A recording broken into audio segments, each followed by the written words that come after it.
اور ایک طرف ایک ایسا سلسلہ ہدایت کا جو انسان خود اپنے آپ کو ہدایت کے لیے، ہدایت کے رہنما اور ہادیان اپنے لیے منتخب کرتا ہے، ایک روح چلتا ہوا آ رہا ہے۔ لیکن اگر اس کے فرق کو دیکھنا ہو تو ہدایت کے سلسلے میں جو الہی سلسلہ ہے، ادھر ہمیں آدمیت نظر آتی ہے تو ادھر ابلیسیت نظر آتی ہے، ادھر ہمیں ابراہیمیت نظر آتی ہے تو ادھر نمرودیت نظر آتی ہے، ادھر ہمیں اگر موسیت موسیٰ نظر آتا ہے تو ادھر فرعون نظر آتا ہے، ایک طرف اگر ہمیں محمدیت نظر آتی ہے تو دوسری طرف سفیانیت نظر آتی ہے، اور یہ سلسلہ یہاں تک پہنچتا ہے کہ ایک طرف حسینیت نظر آتی ہے اور دوسری طرف یزیدیت نظر آتی ہے۔ اب یہ اس انسان کی اپنی مرضی ہے کہ وہ حسینیت کے ساتھ رہتا ہے یا یزیدیت کے راستے کو اختیار کرتا ہے۔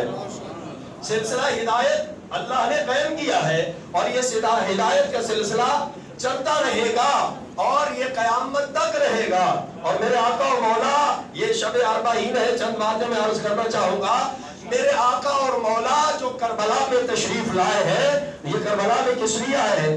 توجہ فرمائیے گا، جوان بھائی میرے زیادہ تشریف فرما ہے، کربلا میں کس لیے آئے ہیں؟ کیا کربلا میں یزید کو ختم کرنے آئے ہیں؟ اگر یہ مقصد ہو میرے مولا کا کہ کربلا میں یزید کو ختم کرنے آئے ہیں تو پھر تو نعوذ باللہ میرے امام کامیاب نہیں ہوئے۔ کیوں؟ اس لیے کہ یزید تو 64 ہجری میں واصل جہنم ہوا ہے، اور اگر یہ کہا جائے، توجہ رکھیے گا، کیوں میں نے یہ لفظ یزید کہا، یزیدیت نہیں کہا، کیونکہ یزید ایک الگ شے ہے اور یزیدیت ایک الگ شے ہے۔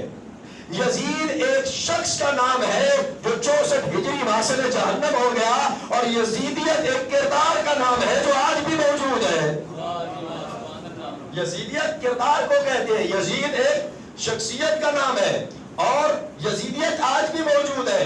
تو میرے آقا یزید کو مارنے کے لیے تو نہیں آئے، اور تو پھر کس لیے آئے ہیں؟ کیا یزیدیت کو ختم کرنے کے لیے آئے ہیں؟ تو اگر یزیدیت کو ختم کرنا میرے آقا کا مقصد ہے تو پھر یزیدیت تو آج بھی موجود ہے، اور یہ یزیدیت اس وقت تک رہے گی جب تک حسین کا بیٹا نہیں آ جاتا ہے۔ جب حسین کا بیٹا آ جائے گا تو پھر وہ حکومت اور اس علم توحید کو اس طرح بلند کرے گا کہ اس کائنات میں نہ کوئی یزید ہوگا نہ یزیدیت ہوگی، ہر طرف عدل الہی قائم ہوگا اور حسینیت ہی حسینیت ہوگی۔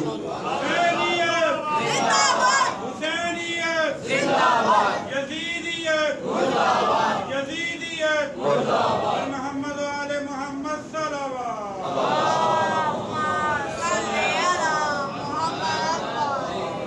تو پھر میرے آقا کربلا میں کیوں آئے؟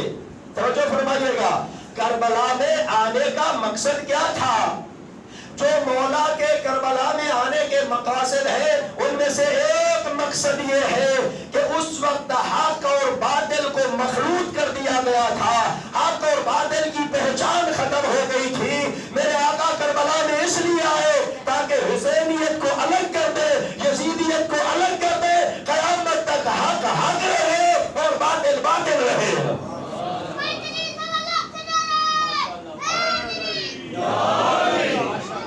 اور اگر حق اور باطل کو جاننا چاہتے ہیں، توجہ فرمائیے گا، حق اور باطل کو جاننا چاہتے ہیں تو جس طرح حق علی کے ساتھ تھا اور ہے، اسی طرح حق حسین کے ساتھ تھا اور ہے، تو معلوم ہوا کہ حق خالی حق نہیں بلکہ حسینیت حق ہے اور یزیدیت باطل ہے۔ حق حسینیت ہے اور باطل یزیدیت ہے۔ یہ دو راستے کربلا میں دیے ہیں ہمیں، ایک راستہ حق کا راستہ ہے، دوسرا راستہ باطل کا راستہ ہے، ایک راستہ حسینیت کا راستہ ہے، دوسرا راستہ یزیدیت کا راستہ ہے۔ اب اس بندے کی اپنی مرضی ہے کہ اللہ کے بنائے ہوئے حسینیت کے راستے کے ساتھ متمسک ہوتا ہے کہ اپنے بنائے ہوئے یزیدیت کے راستے پہ چلتا ہے۔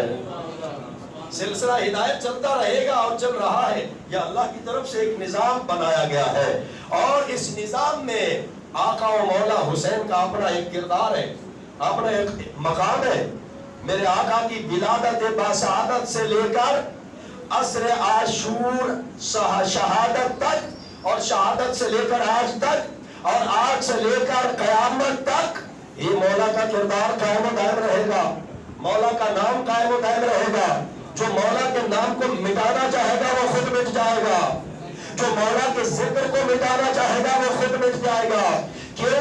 اس لیے کہ یہ حسین کی بہن کا وعدہ ہے، جو حسین کی بہن نے دشمن کے دربار میں اس کی آنکھوں میں آنکھیں ڈال کے کہا تھا، اے یزید کے قیادت تو جو کرنا چاہتا ہے کر لے، نہ تیرا باپ ہمارے ذکر کو مٹا سکا ہے، نہ تو ہمارے ذکر کو مٹا سکتا ہے۔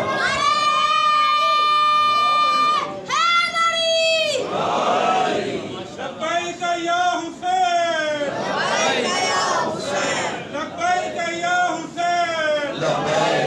حسین، لبیک یا حسین، اور محمد و آل محمد صلوات۔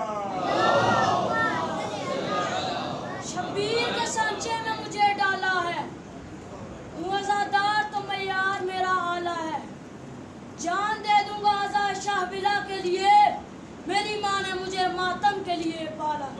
علی حق نعرہ حیدری۔ سلامت رہے، سلامت رہے، اللہ جزائے خیر دے۔ اللہ یہ جو کہتے ہیں نا کہ یہی چراغ جلیں گے تو روشنی ہوگی، اسی انداز میں تربیت ہونی چاہیے، اسی انداز میں۔ اور یہ مجالس ہمیں سکھاتی ہے، یہ مجالس ہمیں بتاتی ہے، یہ مجالس ہمیں حریت کا درس دیتی ہے۔ صلوات بھیجے محمد و آل محمد۔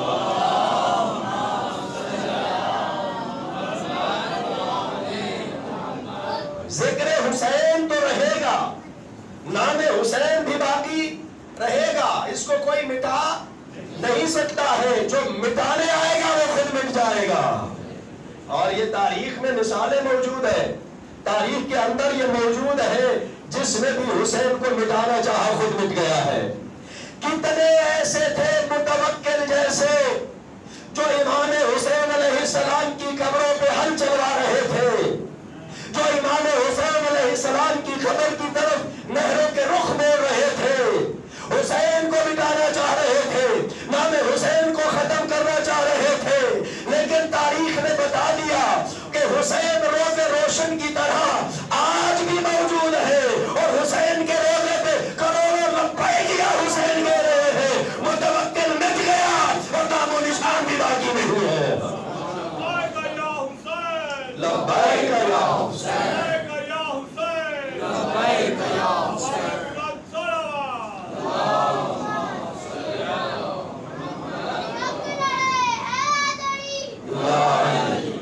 نام حسین رہے گا، نام حسین کو کوئی مٹا نہیں سکتا ہے، قیامت تک حسین ہے، قیامت تک حسینیت ہے۔ اب یہ بندے کی اپنی مرضی ہے کہ وہ حسینیت کا راستہ انتخاب کرتا ہے یا یزیدیت کے راستے پہ چلتا ہے، لیکن ہاں فرق ہے، توجہ فرمائیے گا۔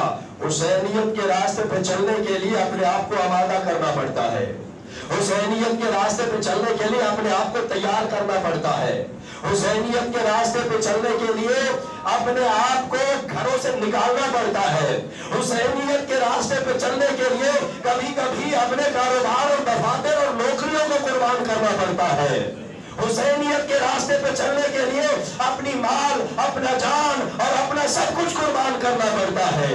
اور کیا یہ ابھی جو کانفرنس ہوئی ہے، ایک جملہ میں نے کہا تھا اسی کانفرنس کا، یہ چند دن پہلے ہمارے علماء کرام اکٹھے ہوئے، یہ پچھلے جمعے کو غالباً ایک جگہ پہ میں نے مجلس پڑھی ہے، تو وہاں پہ میں نے ایک جملہ ایک عالم دین کا نقل کیا تھا، اسی کانفرنس میں بڑی منفرد گفتگو کی تھی انہوں نے، اور انہوں نے کہا تھا جانتے ہو کہ نعرہ لگایا جاتا ہے پاکستان کا مطلب کیا ہے؟ توجہ فرمائیے گا، تھوڑا سا میرے ساتھ بولیے گا، پاکستان کا مطلب کیا؟ لا الہ الا اللہ۔ اور پھر انہوں نے فرمایا آگے بھی بولو، لا الہ الا اللہ کا مطلب کیا؟ محمد رسول اللہ۔ اور محمد رسول اللہ کا مطلب کیا؟ علی ولی اللہ۔ اور علی ولی اللہ کا مطلب کیا ہے؟ لبیک یا حسین، لبیک یا حسین، لبیک یا حسین، لبیک یا حسین۔ یہ خالی ایک جگہ پہ آ کے رکتے نہیں ہیں، سلسلہ ہے، یہ ایک کڑی ہے۔ اسی لیے تو میرے آقا نے فرمایا تھا کہ جو لا الہ الا اللہ پڑھنے گا وہ اللہ کے عذاب سے بچ جائے گا۔ اور پھر فرمایا نہ خالی لا الہ الا اللہ پڑھنے کا کافی نہیں ہے، اس کی شرائط ہے، ان شرائط میں سے میرا ذات ہی موجود ہوں۔ اللہ اکبر، اللہ اکبر، یا رسول اللہ، یا رسول اللہ، یا علی، زندہ آباد، زندہ آباد، مردہ آباد، مردہ آباد۔ اللہم صلی اللہ علیہ وسلم۔ حسین کا نام بھی رہے گا، حسین کا ذکر بھی رہے گا، نہ کوئی حسین کو مٹا سکا اور نہ ہی کوئی ذکر حسین کو مٹا سکتا ہے۔ ایک اور جملہ کہہ کے اپنی گفتگو کو آگے بڑھاتا ہوں، اس دور کے یزید کو وجود حسین سے مسئلہ تھا اور آج کے یزید کو ذکر حسین سے مسئلہ ہے۔ اس دور کا یزید وجود حسین سے گھبرا رہا تھا، آج کا یزید ذکر حسین سے گھبرا رہا ہے۔ اسی لیے کہا جاتا ہے پابندی لگاؤ، توجہ فرمائیے گا، اسی لیے کہا جاتا ہے ان کے ذکر بند کرو، FIR کاٹو، توجہ، اسی لیے کہا جاتا ہے جلوسوں پہ پابندی لگاؤ۔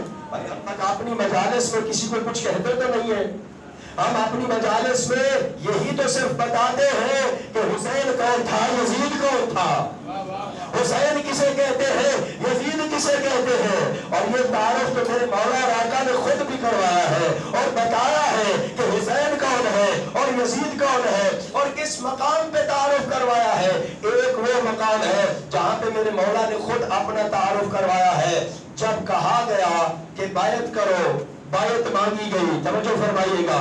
حسین مولا کا ایک فرمان ہے بڑا مشہور، میرے آقا فرماتے ہیں یہ دین لوگوں کی زبان کا چسکا ہے، جب تک دنیا سلامت ہے تب تک وہ دیندار ہے، جب دنیا خطرے میں پڑتی ہے تو دین سے الگ ہو جاتے ہیں۔ اور یہ حسین کا تجربہ ہے، توجہ فرمائیے گا، یہ حسین کا تجربہ ہے۔ کیوں؟ کیونکہ حسین دیکھ رہے ہیں، حسین کے پاس علم امامت بھی موجود ہے اور حسین کے زندگی کا مشاہدہ بھی ہے۔ اس لیے کہ 3 شعبان کو میرے آقا کی ولادت باسعادت ہوتی ہے اور پیغمبر کی گود میں آتے ہیں، اور جب پیغمبر کی گود میں آتے ہیں روایت کے جملے ہیں 6 ماہ تک میرے مولا حسین کی جو غذا رہی ہے وہ صرف لعاب رسول رہا ہے۔ 6 ماہ تک کوئی اور غذا نہیں کھائی میرے آقا نے، لعاب رسول، صرف لعاب رسول پہ پروان چڑھتے رہے ہیں۔ اور اس لعاب رسول کا اتنا اثر تھا کہ باقی لوگ، باقی بچے جتنے ایک ہفتے میں بڑھتے ہیں حسین ایک دن میں اتنے بڑھتے تھے، باقی جتنے ایک مہینے میں بڑھتے ہیں حسین ایک ہفتے میں اتنے بڑھتے تھے۔ یہ لعاب کا اثر ہے، یہ معصوم ہے، اور اسی لعاب کا اثر ہے کہ جب میرے مولا اور آقا مدینہ چھوڑ کے مکہ کی طرف جا رہے تھے، اور یہ وہی سفر ہے جو سفر کربلا کی طرف جا رہے تھے، مدینے سے مکہ اور مکہ سے کربلا، راستے میں ابن متی نامی شخص ہے جس نے کنواں کھودا ہے، توجہ فرمائیے گا، کنواں کھودا ہے، اور کنواں کھودا تو اس کا پانی بھی کم تھا کنویں میں اور پانی کڑوا بھی تھا۔ جیسے ہی مولا کو دیکھا آتے ہوئے، مولا اپنے اہل و عیال کے ساتھ آ رہے ہیں، مولا پوری تیاری کر کے آ رہے ہیں، مولا یہ اعلان کر کے آ رہے ہیں مثلی لا یباہی مثلا، اس اعلان کے ساتھ مدینے سے نکلے ہوئے ہیں۔ اور جب آتے ابن متی دیکھتا ہے کہ مولا اپنے بچوں کے ساتھ آ رہے ہیں، اہل و عیال کے ساتھ آ رہے ہیں، مختصر سی ایک فوج کے ساتھ آ رہے ہیں، سلام کرتا ہے، فرزند رسول میرا سلام۔ میرے آقا سلام کا جواب دیتے ہیں اور وہ کہتا ہے فرزند رسول آپ ہمارے مہمان بنے، آپ ہمارے پاس رکے، آپ مت جائیے مکہ میں، مت جائیے کربلا میں۔ میرے آقا فرماتے ہیں کہ فرائض امامت کو ادا کرنا حسین کی ذمہ داری ہے، حسین جائیں گے، جو وعدہ اللہ سے حسین نے کیا ہوا ہے حسین اس وعدے کو پورا کریں گے۔ کہتا ہے اچھا مولا آپ جا رہے ہیں، یہ میرا کنواں ہے، میں نے یہ کنواں کھودا ہے، اس کا پانی بھی کم ہے اور اس کا پانی کڑوا بھی ہے، آپ دعا کریں اس میں برکت پیدا ہو جائے، پانی میٹھا ہو جائے۔ میرے آقا نے فرمایا کہ پانی لے کے آؤ، پانی کا ایک گھونٹ پیتے ہیں اور بقیہ پانی اس کنویں میں ڈال دیتے ہیں۔ اس لعاب کا اتنا اثر ہے کہ وہ کنواں میٹھا بھی ہو جاتا ہے اور پانی اس میں زیادہ بھی ہو جاتا ہے۔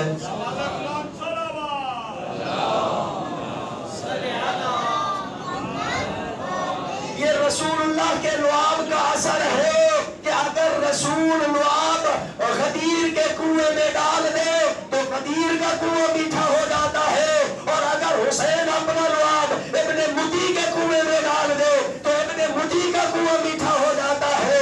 لیکن غور یہ کرنا ہے، سوچنے کی یہ بات ہے کہ دیکھ رہا ہے کہ حسین اہل و عیال کے ساتھ جا رہے ہیں۔ اللہ نے کس لیے حسین کو بھیجا ہے؟ امت حسین سے کیا مانگ رہی ہے؟ توجہ فرما رہے ہیں؟ اللہ نے حسین کو کس لیے بھیجا ہے؟ امت حسین سے کیا مانگ رہی ہے؟ کہیں ایسا نہ ہو کہ ہم بھی پیچھے رہ جائیں اور جب ہمارے زمانے کا حسین آئے وہ ہمیں بلائے کہ آؤ چلے میرے ساتھ، میں ایک نئی کربلا قائم کرنے والا ہوں، تو ہم یہ نہ کہہ رہے مولا نوکری چاہیے۔ توجہ فرما رہے ہیں؟ اپنے آپ کو تیار کرنے کی ضرورت ہے۔ یہ تاریخی حقائق ہے، یہ اس لیے نہیں ہے کہ ادھر سے سنے اور ادھر سے نکال دیں۔ عبرت حاصل کریں تاریخ سے، عبرت حاصل کرنی چاہیے۔ وہ کیسے لوگ تھے؟ حسین کہہ رہے ہیں کہ میں کربلا جا رہا ہوں دین کو بچانے کے لیے، اور وہ کہتے ہیں ہمارا کنواں میٹھا ہو جائے، ہمارے کنویں میں پانی زیادہ ہو جائے۔ یہ لعاب کا اثر ہے۔ یقیناً اللہ نے ان کو عظمت اور شرف وہ عطا کیا ہے، اور لعاب کے اثر سے اور ان کی دعا کی برکت سے اولادیں بھی ملتی ہیں، رزق میں بھی برکت ہوتی ہے، کنویں بھی میٹھے ہوتے ہیں، پانی بھی زیادہ ہو جاتے ہیں۔ لیکن امت کی جو ذمہ داری ہے، کیا امت اس ذمہ داری کو پورا کر رہی ہے؟ کیا امت نے اس ذمہ داری کو پورا کیا؟ جو حسین کے زمانے کی امت تھی اور جو آج کے زمانے کی امت ہے، کیا ہم اپنی ذمہ داریوں کو پورا کر رہے ہیں؟ کیا ہم اپنے آپ کو آمادہ کر رہے ہیں؟ اگر ہم خالی زبان سے الاجل الاجل کہہ رہے ہیں تو پھر کہیں ایسا نہ ہو کہ ابن متی کی طرح وہی کنویں کھودتے رہ جائے اور حسین کربلا میں پہنچ جائے۔ اپنے آپ کو آمادہ کرنے کی ضرورت ہے۔ توجہ فرمائیے گا۔ عرض کیا ہے میں نے کہ حسینیت الگ راستہ ہے، یزیدیت الگ راستہ ہے۔ آپ بیدار رہیے گا۔ حسینیت الگ راستہ ہے، یزیدیت الگ راستہ ہے۔ حسینیت کے راستے کے لیے اپنے آپ کو آمادہ کرنے کی ضرورت ہے، حسینیت کے راستے کے لیے اپنے آپ کو تیار کرنے کی ضرورت ہے۔ میرے آقا نے بھی وہاں پہ کھڑے ہو کے یہ ایف آئی آر، یہ جلوس کی پابندیاں، یہ کیا ہے؟ یہ کچھ نہیں ہے۔ آؤ حسین کے اس فرمان کو سنو اور اپنے آپ کو آمادہ کرو۔